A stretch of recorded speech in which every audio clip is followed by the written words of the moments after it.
پاکستان کے علاقے ایبنٹ آباد کے اندر ایک شخص تھا عبدالرحمان، اس کا بھائی ڈاکٹر عبدالحمید وہ معاذ اللہ قادیانی ہو گیا، مرزائی بن گیا. تو وہ اپنے ڈاکٹر بھائی کو لے کر کے حضرت صدر الدین کے پاس آئے، کہا حضرت اس کو سمجھا دیجئے. میں نے بہت سمجھایا لیکن یہ مانتا ہی نہیں ہے اور یہ قادیانی اور مرزائی ہو گیا ہے، ایمان سے خارج ہو گیا. حضرت صدر الدین رحمت اللہ تعالی علیہ نے اس کو سمجھایا، دلائل دیے، بہت کچھ اسے حق کی طرف مائل کرنے کی کوشش کی، لیکن کوئی بات اس کی سمجھ میں آتی ہی نہیں تھی. تو آپ نے اس سے پوچھا کہ آخر بات کیا ہے؟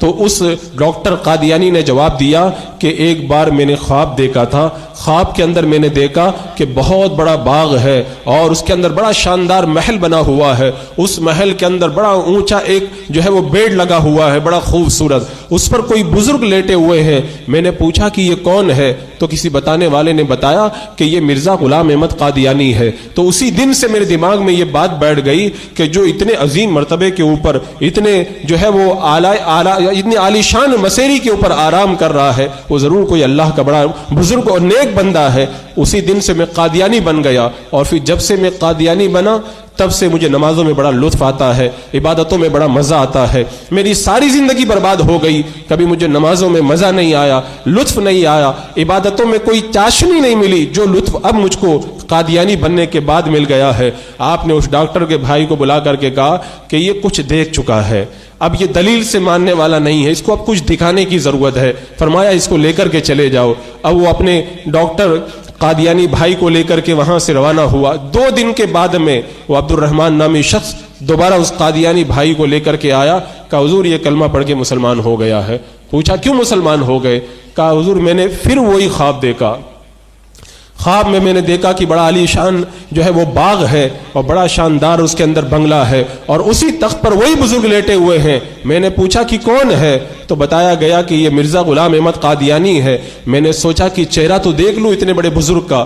میں آگے بڑھا اور جیسے ہی میں نے چہرے سے پردہ ہٹایا تو میری چیخ نکل گئی کہ اس تخت کے اوپر ایک خنزیر لیٹا ہوا تھا. اللہ اکبر! میں سمجھ گیا کہ جو میں نے خواب دیکھا تھا وہ میں نے ادھورا خواب دیکھا تھا. پورا خواب یہ ہے کہ یہ بدبخت خنزیر کے اندر بدل چکا ہے. فوراً قادیانیت سے میں نے توبہ کی اور میں کلمہ پڑھ کے دوبارہ صحیح معنوں کے اندر مسلمان ہو گیا. اب حضرت صدر الدین رحمت اللہ تعالی علیہ سے کسی نے پوچھا کہ حضرت اس کو نماز میں جو قادیانی بننے کے بعد میں بڑا لطف آتا تھا، قادیانی بننے کے بعد میں نماز میں جو مزہ آتا تھا، یہ مسئلہ تو ابھی حل نہیں ہو پایا. پہلے اسے لطف نہیں ملا، قادیانی بننے کے بعد میں نماز میں لطف کہاں سے اسے مل گیا؟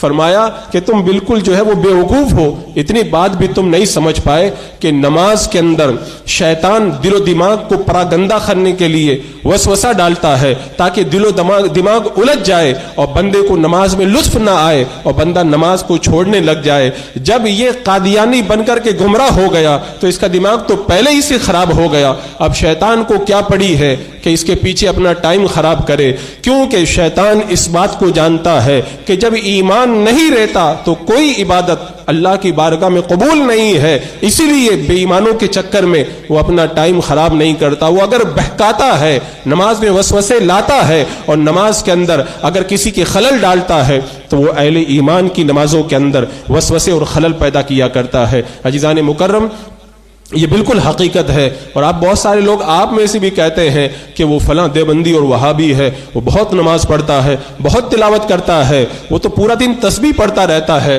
شیطان نے ان کو چھوڑ دیا ہے. شیطان کو پتا ہے ان کو وسوسے دلا کر کے کچھ بلا وجہ اپنا ٹائم خراب کرنا ہے. یہ جب پہلے ہی سے برباد ہے تو اسے برباد کرنے کی ضرورت نہیں. برباد تو اسے کرنا ہے جو سچا عاشق رسول ہے، اہل سنت و جماعت میں سے ہے، تاکہ اس کو جب نیک کاموں سے روکا جائے تو عذاب کے اندر گرفتار کیا جا سکے.